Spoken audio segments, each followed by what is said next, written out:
The sun bled low over dry water, laying a molten streak across the scrubland like a wound refusing to heal. Dust curled from Colt McKinley's boots as he stepped off the weather-warped planks of the saloon porch. The wood creaked under his weight, like it remembered better days. He didn't speak. He didn't need to. The whole damn town was already whispering. Eyes followed him, same as they had for the past 20 years. Some still held reverence, the kind that came from a man once feared, once useful. But most looked away now. Respect only lingered as long as a man had something to offer, and Colt had run out of things a while back. He walked slow, like a man who'd forgotten what it meant to hurry. Each step kicked up the dry, ochre dirt, ghosting behind him in lazy plumes. He didn't flinch when a bottle shattered inside the saloon. Didn't blink when a child across the street hid behind her mother's skirts. Time had taken its toll. On his shoulders, on his jaw, on the empty stretch of land he still called a ranch. But what wore on him most was what the desert couldn't take: memory. It came in flashes, thick as smoke. A canyon wall groaning like the earth itself had grown tired, a roar of falling stone, the sharp crack of ribs giving way beneath weight and silence. And after that, nothing. Nothing but the flicker of firelight and the smell of crushed herbs. He hadn't expected to wake. Certainly hadn't expected to wake with a woman's hand on his forehead, and words in a language he once called savage. The first thing he'd seen was Leia, dark hair streaked with silver, face still and knowing. She didn't flinch from his blood or the anger buried beneath it. She just pressed a wet poultice to his temple and said something he didn't understand. Then there'd been the second one, Tala, young but eyes like flint. She watched him like a wild thing cornered, ready to strike. And Nika, the youngest, barely grown but always humming under her breath, like she was trying to coax the desert back to life. They hadn't owed him a damn thing. He'd run off their people years ago, said he was protecting his cattle, his water rights, his land, told himself it was survival, told himself they were trespassers, told himself a lot of things that didn't hold water now. But those three women had pulled him from under that canyon rock, had nursed him when he couldn't lift his head, had given him water when he had nothing to trade but regret. And now they were gone. Sold. That was the word they'd use, as if people could be priced and traded like cattle. Sheriff Boone Carver had called it a reclamation of debt, claimed they wandered too close to town, gotten scooped up by bounty men looking to collect on some tribal bounty posted in a mining camp 2 counties over. Boone, always itching for a chance to flex his authority, locked them up by midday, said it was the law, said if anyone had a problem, they could buy their freedom. Colt had stood on the jailhouse steps for an hour before moving. No one told him he couldn't go in, but the silence had weight. Watching eyes, whispered words. He'd walked away. But now, 2 days later, he was back, and this time he wasn't walking away. The jailhouse stood squat and mean under the sinking sun, its windows casting long, prison bar shadows across the dust. Boone leaned against the doorframe, arms crossed, smirking like he'd already won something. Back again, McKinley? I figured you'd come knocking once the guilt set in. Colt didn't answer, just looked past him, to the shadows moving behind the glass. A flicker of a braid, the curve of a shoulder. That was all it took. I'm here to buy them, he said finally, voice like gravel soaked in whiskey. Boone spat into the dirt. Ain't a store, Colt, and they're not yours. They saved my life. Boone shrugged. And maybe they'll save someone else's next. Or not. That's how trade works. Colt reached into his coat, pulled out a small leather pouch. Gold clinked softly. This enough? Boone eyed the pouch, but didn't take it. That might buy you 1, maybe 2. But the girl? The pretty one. He smiled, slow and mean. She's spoken for. Emmett Dawes has already put in his claim. The name twisted in Colt's gut like rusted wire. Emmett, his former ranch hand. Once loyal, until he wasn't. Until he walked away from a drought-starved ranch and whispered bitter things into town ears. Colt's fingers tightened around the pouch. Then take land. Take my South Acres. Take the East well. But you let them go. Boone tilted his head. What's this really about, Colt? Guilt? Redemption? Or are you just another fool chasing soft eyes and forgiveness? Colt's jaw flexed, but his voice stayed calm. You ever been pulled from the edge of dying by someone you didn't think was worth saving? Makes a man reconsider what debt really means. The door creaked open behind Boone, and a shape stepped out. Tala, dirt on her cheek, wrist bruised. She stared at Colt like she wasn't sure whether to curse him or cry. He met her gaze. I'm not here to fix what I broke, he said, voice low, but I'm here to pay for it. Boone laughed. Then empty your pouch, old man. Let's see what worth you still carry. Colt stepped forward and dropped the gold into Boone's hand. The sound was small, but final. Behind the sheriff, another figure moved. Nika, eyes wide, unsure. And then Leia, her face calm as ever, but something in her stance had shifted, as if she'd known he'd come, as if she'd counted on it. The wind picked up, dragging the scent of dry sage and iron through the air. Colt looked past Boone again, not at the women this time, but at the jailhouse door behind them. It was still open. He hadn't noticed that before. Neither had Boone. And just inside the doorway, barely visible in the shadow, stood Emmett Dawes, rifle slung over one shoulder, mouth twisted into a grin that didn't reach his eyes. You came too late, Emmett said. Then he stepped into the light. The cabin still smelled like char. Not smoke, not ash, but something deeper, like grief baked into the grain of the floorboards. Colt McKinley stood by the door, hat in hand, as the three women crossed the threshold like they were stepping into something that might vanish if they moved too quickly. Leia was first. She walked like the earth trusted her, every step deliberate.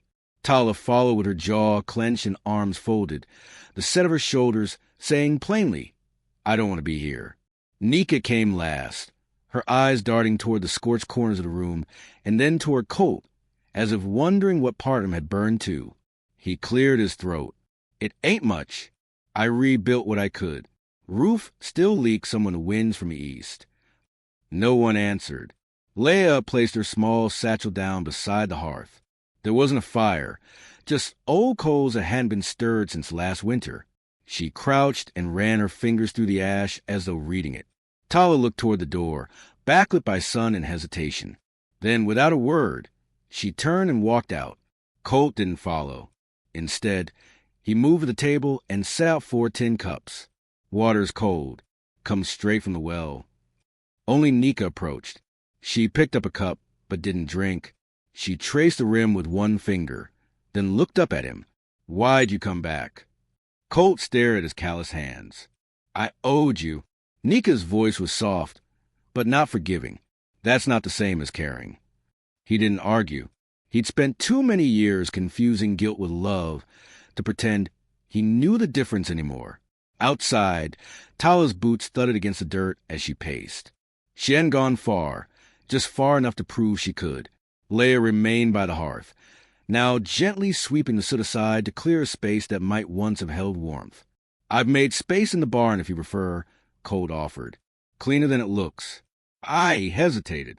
I didn't think you'd want a house. Leia finally looked up, her eyes catching his in a still net of silence. Do you? He blinked. Do I what? Want the house. Colt opened his mouth, then closed it. The truth sat heavy in his chest like wet wood that wouldn't catch flame.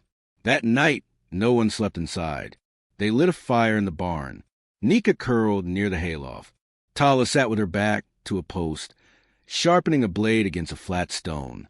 Leia brewed something in a dented kettle that smelled like roots and memory. Colt laid on the other side of the barn, boots still on, staring at the rafters. Shadows moved across the beams like ghosts of unfinished business there. Why did you drive him off? Nika asked suddenly, her voice slicing through the dark. He knew what she meant. Years ago, when the tribe had come to water their horses at Dry Creek's Bend, he'd fired a shot into the air, claimed it was trespassing, claimed it was law. My wife died that week, he said finally. Fever. We were expecting a child. I buried them both with my own hands. No one interrupted. The fire crackled like old bones. I needed someone to blame, he continued. And your people were close. That was all it took. Tala scoffed from the shadows. And all it took to undo that was nearly dying under a pile of rock? No, he said. That didn't undo it. Just made me look at it. Leia handed him a tin cup filled with something warm and bitter. He took it without thanks, sipped and winced. She didn't smile. She didn't need to. Morning came cold and fast. Colt rose stiff, bones aching from sleeping on wood and straw. He found Tala already outside, wrapping a bridle around the neck of his youngest mare. The horse flinched under her hand, but didn't pull away. "You always as friendly with other people's horses?" he asked, wiping sleep from his face. Tala didn't look at him. Horses don't lie. Can't say the same for folks. Colt leaned on the rail, watching her. "She's nervous." "She's curious," Tala corrected. "She just ain't been listened to." He let that settle between them, like dust in still air. Later, he found Nika by the old orchard, sitting beneath the apple tree that hadn't borne fruit in years. She held a pencil stub and a scrap of paper, sketching the broken fence line. "You draw?" he asked. She nodded. "Not good, but it makes things stay longer. Things I don't want to forget." Colt crouched beside her, careful not to startle. "What are you trying to remember?" She looked up. That not everyone who takes something wants to keep it. He didn't know what to say to that, so he didn't say anything at all. By midday, he was in the shed, trying to fix the broken gate latch, when a shadow fell across the door. "Boone, didn't think you'd actually bring him back here," the sheriff drawled, stepping inside like he owned the place. "Town's already talking. Ruthie says you've gone soft." Colt stood slow, straightening with a grimace. "She's been saying that since my hair turned gray." Boone's voice lost its humor. "You think buying him gets you a clean slate?" "No," Colt said, "but it gets him a choice. That's more than you gave them." Boone shook his head. "You got a funny way of picking sides, McKinley. Just remember who still runs this town." Colt's eyes didn't waver. "And remember whose land you're standing on." The sheriff left in a cloud of dust and ego. That night they ate together. Leia made stew from beans and dried meat. It wasn't much, but the silence around the table was warmer than it had been. No laughter. Not yet, but the air felt less brittle. Colt watched as Leia passed Tala a bowl without speaking, as Tala adjusted the blanket draped around Nika's shoulders. Small gestures. Quiet grace. He wasn't sure when the shift had started, only that it had. After supper, Colt stood on the porch, staring out across the dark prairie. The stars had come out slow, like they were testing whether the sky was ready to hold them again. Behind him, the floor creaked. He turned. Leia stood there, holding something in her hand. A stone, smooth and gray, carved with an old tribal symbol. He recognized it. Years ago, he'd torn down a marker stone just like it when he expanded his fence line. She held it out to him. He didn't take it. "Not yet." "You kept it?" he asked. Leia nodded. "Some things don't burn, even when fire comes." And from the hills beyond the pasture, a distant voice rose, a whistle, sharp and short, followed by the unmistakable sound of a rifle being cocked.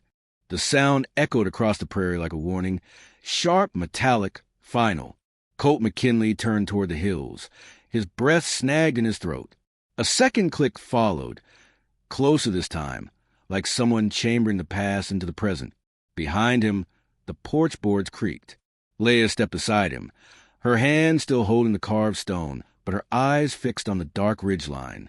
Another whistle cut the wind, low, drawn out, meant for signaling more than song.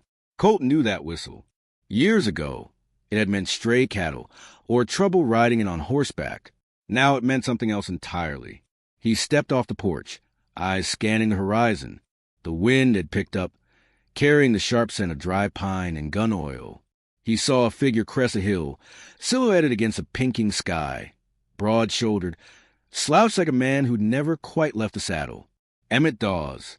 He came with two others, strangers, but by the way they moved, Colt pegged them as hired trouble. One held a rifle at the ready. The other carried a rope coiled at his belt, like he meant to use it on people, not livestock. Tala appeared from the barn, her knife already in hand. She said nothing as she moved to stand between the strangers and the cabin. Leia followed without a sound. Nika clung to the porch rail, eyes wide but steady. No one ran. No one begged. Colt walked forward, slow and deliberate, until he stood 10 paces from Emmett. The earth between them was brittle and sun-cracked, too dry to bury anything clean. Emmett grinned, all teeth and venom.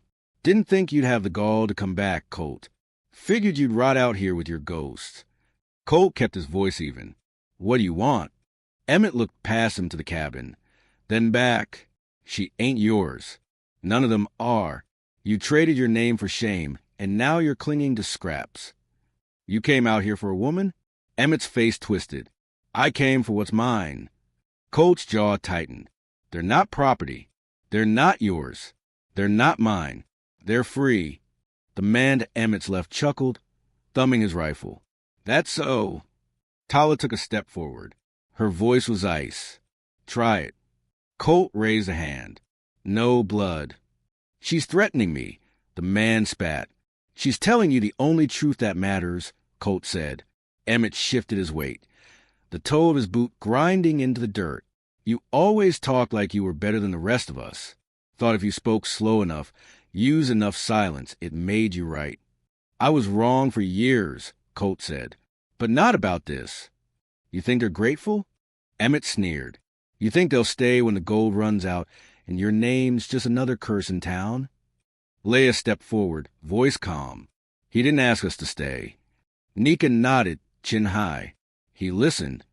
Tala said nothing, but she slid her blade back into her belt like the conversation had reached its edge. Emmett raised his rifle, not to shoot, but to remind the earth that some men still believed steel made them righteous. Colt didn't flinch. You pull that trigger, Emmett, and you won't make it 10 steps. The other two shifted. One put a hand on Emmett's shoulder. Ain't worth it. I decide what's worth it, Emmett snapped. Behind them, hoofbeats stirred the dust. 3 riders appeared, rising from a ravine like shadows made flesh. At their head rode a man with Apache beadwork on his saddle, and a scar down his temple. Wes Lone Tree, part of the Dry Creek Stock Co-op, and once Colt's fiercest rival. Now, maybe something else. He raised a hand in greeting. You call for help? Colt nodded once. Didn't know I was... Wes dismounted, his eyes sweeping the scene. Looks like someone needs reminding whose land this really is. Emmett cursed under his breath, but he lowered the rifle. His men did the same. You gonna fight a war out here over women you once turned away? Emmett asked, bitterness sharp. I'd fight it over what they gave me, Colt said. Dignity, breath, the chance to be a man worth remembering. Emmett spat. You're a fool. Better than a coward. The insult landed like a nail in old wood. Emmett stepped back, lip curling. This ain't over. No, Colt said. But you are. He watched them ride off, the sun casting their shadows long and mean across the land they'd tried to claim. When they were gone, Colt let the air settle in his lungs again. Wes walked up beside him. Never thought I'd see you take a stand that wasn't about cattle. I lost a lot trying to protect what never mattered, Colt said. Figured I'd try it the other way now. Wes clapped him once on the shoulder, then turned to leave. As twilight draped its shawl over the ranch, Colt returned to the porch. Leia was waiting. She held the stone again, but this time when she offered it, he took it. He turned it over in his palm, the groove still worn, the shape now warm from her touch. You kept it, he said. You needed a marker, she replied, for where your second life began. He nodded, throat thick. Inside the cabin, Tala was chopping vegetables. Nika lit a lantern and tucked a blanket around a window frame where the wind always snuck in. The space, once burned and hollow, felt fuller now, not fixed, but alive. Colt stepped inside, the carved stone still in his hand. He placed it gently on the mantel above the cold hearth, where it caught the light like a promise. Outside, the wind whispered to the broken fence slats, soft as forgiveness. Then came the knock. Not rushed, not violent, just deliberate. Colt opened the door, and there, framed by dusk and dust, stood a young girl no older than 16, trembling but defiant. I heard you help people who got taken, she said. They took my sister. Colt didn't hesitate. Come in. And behind him, Leia nodded once. The story wasn't finished. It had only just begun.